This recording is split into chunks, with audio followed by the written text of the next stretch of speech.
I think it's written, on the wall that Emerson Dambudzo Mnangagwa may be attempting to remove retired General Chiwenga, especially if you follow closely what is politically transpiring in Zimbabwe at the moment. There is mounting pressure in terms of actually character assassinating retired General Chiwenga, not only character assassinating retired General Chiwenga, but also attempting to correct, also not attempting, but attempting to actually, in fact, not attempting, rather doing character assassinating the wife of retired General Chenga, prompting him to respond. They are actually trying to push him to the corner to respond, and if he responds emotionally, they can actually move on him. And from the look of things, also judging what Barakashis are doing on social media, you can tell that there is a plot, and most probably, if I'm not mistaken, the Politburo of yesterday, much of the time was actually concentrated on actually trying to deal with retired General Chenga. If you look, since Emerson Dambudzo Mnangagwa attempted, in fact, introduced this, I don't know today I'm using this word, attempted a lot. Since he introduced the amendment bill number 3 of 2026, which is earmarked at changing the constitution of 2013 22 times, we have seen retired General Chiwenga every time he gets a public platform speaking about defending one man and one vote. And not only that, going also to an extent of saying defending the liberation struggle. He has talked of defending the liberation struggle of Zimbabwe, and speaking much about the principles and what spurred them to actually undertake a decision to be engaged in the liberation struggle, saying one of the things was actually one man and one vote, something that Emerson Dambudzo Mnangagwa wants to take away for the people of Zimbabwe, and he has been consistent speaking about corruption. Now, if you hear what is being spoken by retired General Chiwenga, it is in contradiction with what Emerson Dambudzo Mnangagwa attempts to do. And if you listened to the opening remarks during the Politburo, that was yesterday, part of the things that Mnangagwa raised, and he has been consistently talking about these things. He has been talking about unflinching loyalty of party members, and also he has been actually speaking. He has been underscoring the point of loyalty, and also yesterday he spoke of, in terms of presenting the ideology of ZANU-PF, he spoke of oneness, that ZANU-PF should actually project one political ideology. Now, if you try to put together what was spoken by Emerson Dambudzo Mnangagwa yesterday and what has been done by retired General Chenga over the past few days, you can note that these two individuals, the sentiments that they are putting on public domain regarding the constitutional mutilation are two different sentiments. Chiwenga is seemingly against, and he has made it public. You can tell, although he would not actually point out to the and say no to a constitutional amendment bill number 3 of 2026, but his words and what we have heard him speaking during the, in fact, what we have heard his contribution during the first cabinet meeting, which introduced these changes, which rubber stamped these changes to the constitution. He is still consistent in that message. So I think above everything else, Mnangagwa at the moment cannot just smell, but he sees that retired General Chiwenga will not bend to the 2030 mantra, as well as 22 sweeping changes to the constitution. Now we know that he was joined, his ally, that is retired General Sanyatwe, has always been with him, and during that cabinet meeting, he joined retired General Chiwenga in speaking against amendment number 3 of the constitution. Amendment number 3 that is attempted to be actually introduced to change the constitution of Zimbabwe. Now, with this background, if you notice, for example, today there is this Mragashi called Bashona.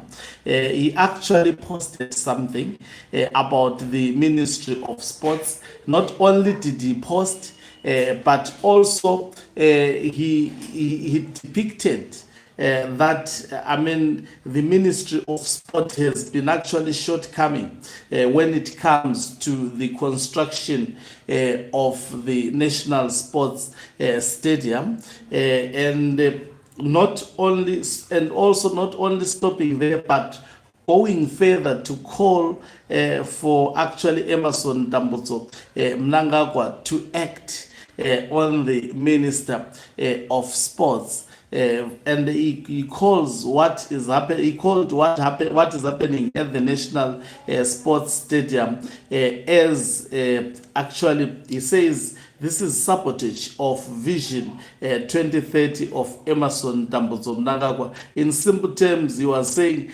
this is sabotage of actually the 22 sweeping changes that Emerson Dambudzo Mnangagwa wants to introduce to the Constitution. I'm in fact looking for that particular statement that was actually posted. If you look what this guy has been posting about Zwikanandas, it is all good, but when it came to Anselam Sanyatwe, yes, this is actually the message.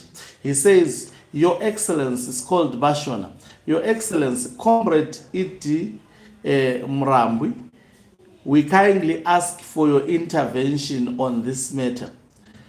It is true that the Ministry of Sports has failed dismally in delivering on its promise. The nation was informed that the stadium renovations would have been completed long ago.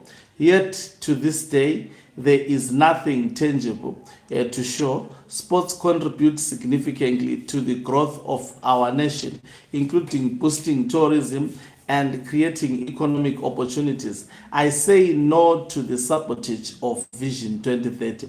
Now, who is in charge of that particular ministry? It is none other than Anselam, retired Anselam Sanyatwe, an ally of retired General Chenga. And if you hear in ZANU-PF, number one, a minister being accused of corruption, understand that the crime is not about corruption.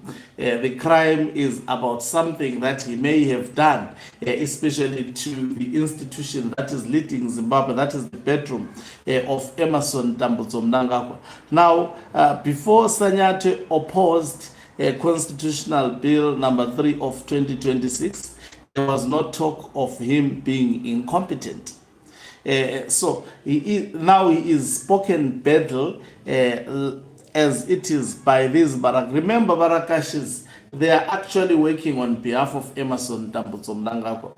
They actually report directly to Mnangagwa. He's the one who instructs them on what to post and what to write about the affairs of ZANU-PF. If you see them going after you, they would have been actually instructed to do so. And this is what is exactly happening. Now also, you remember I have said an individual like Themba Mliswa has reduced himself into a troll of Emerson Dambudzo Mnangagwa. If you hear what Themba Mliswa wrote about the Chiwenga as well as also the military. You can tell that because you cannot say such words, especially if you're an ordinary Zimbabwean. You cannot make such claims if you are an ordinary Zimbabwean. He says this: I have been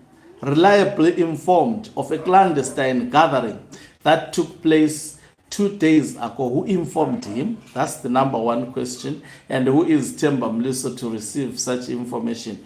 Involving several high-ranking military officials, at which I was a focal point of discussion.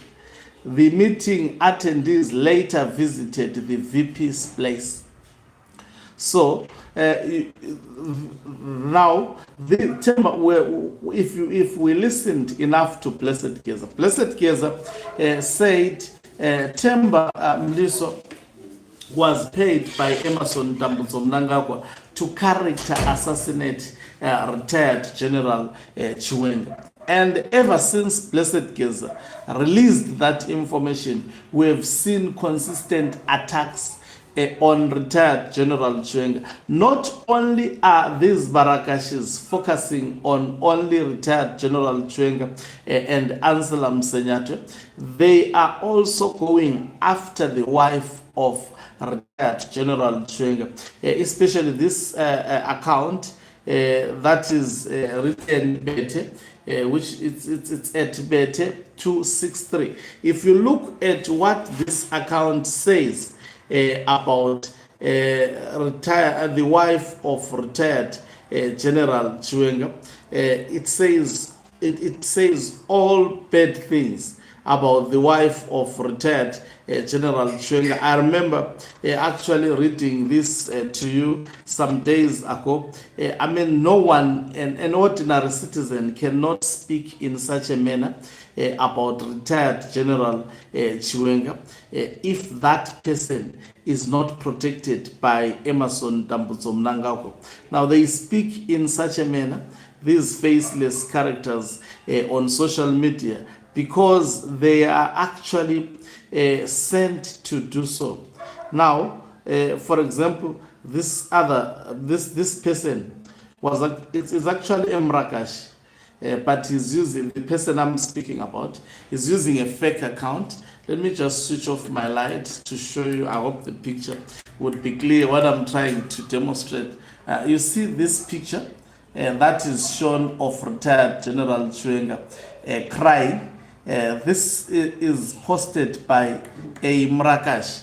This is in fact a faceless Mrakash. This I understand that this personality is actually one of the ZANU-PF ministers.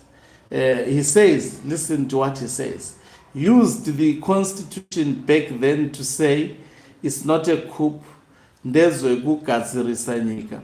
Now the very same constitution is saying Gudo Guru Peta Muswe.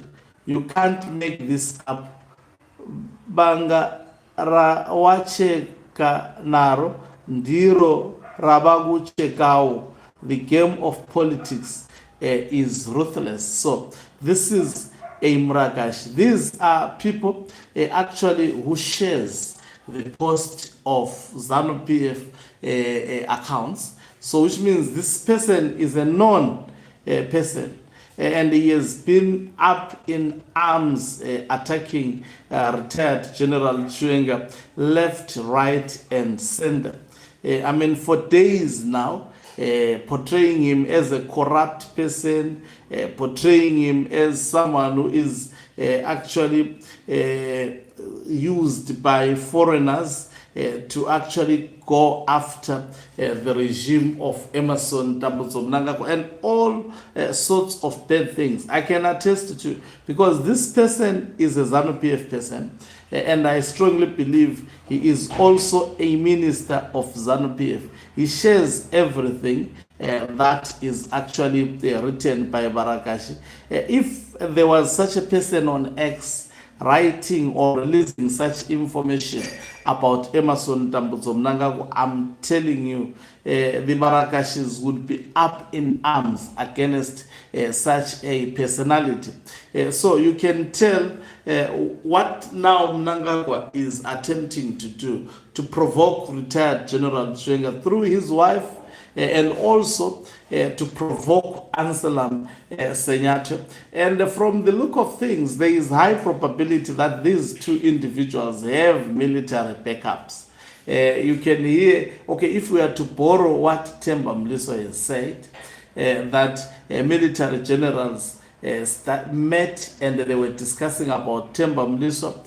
They then proceeded to go to the house of retired General Chiwenga. And also, if Chiwenga was weak, as some may think at the moment, anyway, I don't blame them to think so. If Chiwenga was weak, Mnangagwa would have long dealt with him long ago. He has shown beyond reasonable doubt that he is defying the mutilation of the Constitution by Emerson Mnangagwa. And he has been consistent on corruption. He has been consistent in terms of defending also the Constitution. He has been consistent in terms of speaking about Zwigananda's. I mean, he has been consistent, especially against the 2030 term extension. He is the only person within ZANU-PF, I think, I'm not so sure about Sanyatwe, who has never actually spoken or chanted the slogan of 2030. If there is anything, the last time I heard him speaking about 2030, he was explaining how Vision 2030 should be, that it shouldn't be about a certain individual, a certain family. It should be actually a party vision rather than an individual vision. In simple terms, he was telling them that if Mnangagwa goes, that doesn't mean that that vision is not carried out, is not carried on by the next person. It can still be carried on by the next person. Thank you very much for watching us. If you are watching us for the very first time, please do remember to press the red or black subscribe button so that next time when we beam live, you become the very first one to watch us. You can financially support this channel by pressing the join button and be part of our members who are the heartbeat of this channel. I've seen already someone joining the membership. Thank you very much. And you can also do so by pressing the thanks button and send us stars. Umhlabane is signing off. Let me love and leave you. Let's meet on the other side of the live broadcast as I give you